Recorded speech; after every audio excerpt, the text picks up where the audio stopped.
And we're live. Can we talk about Trae Young at all? I don't know who that is. I don't know what that is. Who's Trae Young? Wait, is he a athlete? He is an athlete. Okay. All right. Is he a basketball player? He is a basketball player. Does he play for the Phillies? No, that's a baseball team anyway. Oh, wait, no, the 76ers. Whatever, the 76ers. No, he doesn't. That was close. So Trae Young plays for the Atlanta Hawks. He's good. He's going to be an all-star almost every year. He's young. I think he might be 22 right now. And he's the second best guy in his draft class. He's good. But, you know, it's not LeBron James quite yet, but work with me. He plays against the New York Knicks. He's playing for the Hawks against the Knicks, and they're all excited to be in the playoffs. I don't know. Last time the Knicks were in the playoffs, I was a young man. It's been fucking forever. And they handed out this piece of paper for the fans. I don't know who handed this out. I keep hearing that every single person at the Garden, I think that's where the Knicks play, got this same piece of paper. And this is a chant that they're leading. TRAE is balding. At only 22 years old, Trae's hair is thinning at an alarmingly fast pace and has a bald spot on the crown of his head. This will be a much more effective chant to take advantage of home court and throw Trae off his game. Dude, tens of thousands of people were chanting TRAE is balding at this point. I can hear it in my head. TRAE is balding. Yeah. Done. With the claps. Like that. TRAE is balding. Oh, dude, TRAE is awesome, by the way. I think even the Knicks fans like him. He's playing against him right now. Oh, no, TRAE. Oh. And by the way, shave it off, TRAE. You're a man of color. Oh, dude, not only is this What is that sideburn thing you're going for? This picture is from college, right? And I picked kind of the worst one. He doesn't always look this bad. I would describe that haircut, if you had to describe that haircut in one word, it would be assault. Dude, let me describe it in many words because I liked this person's description. Hang in there. Is anyone else going to talk about Trae Young's hair? What the hell is going on? The silence on this issue is deafening. Trae Young's head is a national nightmare that we need to start a conversation about. If no one else wants to do it, I will. In his 2 years in the NBA, I haven't seen nearly as many people mention it as I'd imagine. I had to Google, and I found some unfortunate fossil disease that everyone's aware of and agreed not to make fun of before I said anything, so I wouldn't be canceled. But I wasn't alone. I mean, what the fuck is that? I'm all about being yourself and owning who you are, but if I can muster up the time and energy every day to put on a layer of mascara, Trae Young can buy a hairbrush. This isn't a statement about self-love and acceptance, it's just gross. If he played for the Lakers, I'd assume LeBron paid him to draw attention away from his own hair issues. But it can't be any other reason to go on national TV like that. He's 21 and a first-round NBA player living in Atlanta, and I bet he gets no pussy. No self-respecting gold digger could even stand to look back at that while faking an orgasm to get money for lip injections. It's just not worth it. Trae Young's hair looks like stuff that gets caught in the shower drain.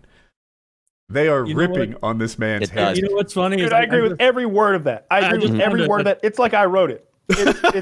It's incredibly mean and frighteningly accurate. That is top 10 worst hair I've ever seen in my life. You have find hair that bad, you have to find people who are like making up. Just posted the picture of Marv from Home Alone after he got the top. I like the lollipop. So I linked a tweet in there. Someone was making fun of him. Apparently, his avatar in NBA 2K19 is also balding, very unflatteringly. And then the biggest liked response to that was just a wet lollipop rolled in dog hair. To Trae's it looks like pussy hair glued to a coconut. He just needs to cut his losses. Just shave. Just boom. That is the move. At this point, he's in just shaving territory. But here's the deal. Trae's cool as fuck. Like these chants go on, and he just smiles and I think he appreciates the gamesmanship. He realizes he's the victim of these things, but he's also like, all right, good one. And there's just he's in the game. I hope they give it right back to him when they come to Atlanta. Also, I am so happy with the way that story turned out, because when you said people were passing around notes for a chant, knowing the NBA these days, I thought it was going to be George Floyd, 1 year, gone but not forgotten. And instead, it's an insult to one of the players out there on the floor. It's beautiful. Dude, NBA, I heard that the mayor there called for maybe it was the governor, called for a 9-minute moment of silence. And I was like, why 9 minutes? Why 9 minutes? Wait, did it take them 9 minutes to choke him to death? And they were like, yeah. They had a 9-minute moment of silence for every minute it took that cop to choke him to death. At a sports game? At a state. The governor called for a statewide moment of silence on the 1-year anniversary of Floyd's you can't tell me to be quiet. This death. is America. I was going to say, in my house, I think we should do that every day. Just every shut day, the fuck just up have that for 9 minutes, please. Please, goddamn, 9 minutes. 9 minutes. Yeah. and just keep saying it's for Floyd. It would be great. 6 years 9 of silence for the U.S.'s involvement in World War II.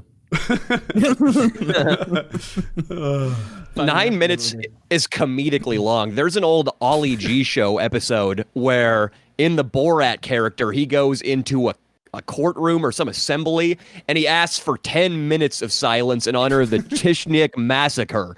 And it's a comedy bit because nobody can keep silent for 10 minutes. It's almost impossibly uncomfortable, yet now it's real. That'd be fun if they asked me to do a tight 5 and I had a 4.5 minute moment of silence. It's like the Sam Hyde bit, the 2070 paradigm shift, where he goes out on the fake TED Talk stage. He gives a fake TED Talk, and he comes out just so winded and starts like guzzling water and goes, just give me like 45 seconds. And that's so long to make people wait.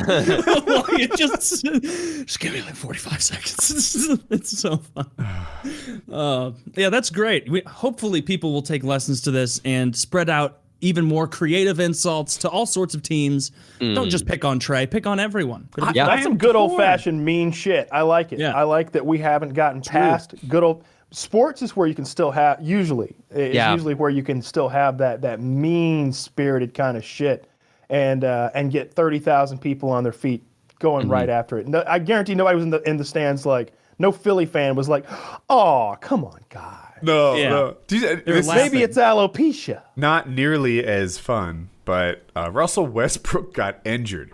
Russell Westbrook is the best player on the Wizards, I think, who the Sixers are playing right now. And he got injured. So before the game was over, he's like limping out the little aisle between. Someone dumped like 5 gallons of popcorn on him. Just shuffled it down. And he responded in like the worst way. He acted like he was injured. He's like, oh God, like what's happening? He acted like he was assaulted. And it was the worst thing that like could have happened. It was popcorn, dry popcorn with no butter as far as I can tell. Chillax, bro. You're in Philly. You got off easy. Yeah, it could have been a barrel of batteries or something. Right? Dude, we treated you better than Santa Claus. Fucking relax. It's Philly. It could have been acid. Didn't the Flyers? I think that was a thing the Flyers fans did. Is the NHL a while back? They gave these like heavy light up wristbands as like the gift for the thing, and it was like put these on, and then they're all programmed so that it knows where you are, and then it's gonna make designs with lights throughout the game. And it's like, that's a really cool concept. But it turns out when you have like a D battery worth of weight in there, all the Flyers fans just started throwing it at the Canucks or whoever it was on the ice, and they had to tell them that they didn't do that promotion anymore. The famous one was a football game. And it was like right before Christmas, and Santa comes out on their sleigh. And I don't know why all the fans pelted Santa Claus with batteries, but only Philly people think it's great. Dude, a battery will fuck you up. You don't want to take a battery. No, yeah, don't throw them at me. That's not fair. They're heavy. Yeah, they are. Especially ones that haven't been used yet. They get lighter when you use them? I'm pretty sure. No way. That was a joke. I made that up. He's fucking with you, yeah. No, I bet they do get lighter. I bet used batteries get lighter. You know what it is? They don't bounce. Once you can drop a battery and it doesn't bounce if it's been used. You're an asshole. Fuck you. I'm not. Look at bouncing batteries. What do I have to gain here? Huh? I think if you Google bouncing batteries, you're gonna see a Philly fan throwing a battery at a fucking player's head and it bouncing off or something. The bouncing batteries test. Fuck you. The battery bounce test, popularized in online. I don't know shit about batteries. Fully charged batteries. Got a fucking battery expert over there. So if I want to know how charged a battery is, should I just slam it on the ground?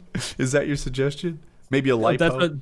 That's what Diode Gone Wild on YouTube says. Diode Gone Wild. I like That's that his guy. channel name. I looked. channel. Is a charged battery heavier than a depleted one? No, you're not adding or removing any matter to the battery, so you will not be adding any mass. I thought maybe there was like some moisture in there that was going to like evaporate. What about all those electrons, I hear you ask? Which isn't what you said, but whatever. No. It says, no, you're not adding any more electrons to the battery. You're simply reversing the electrochemical reactions inside. So, anyone who thinks that subatomic particles might come into play on a scale in their That's what home. I actually wonder. Like, okay.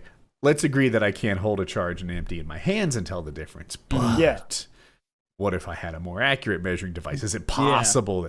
No. Like an atomic scale. That can measure super Apparently specific. not. You would need a weight. subatomic scale. Well, whatever the best scale we have. An electron is many times smaller than an atom. But there's You lots also of them.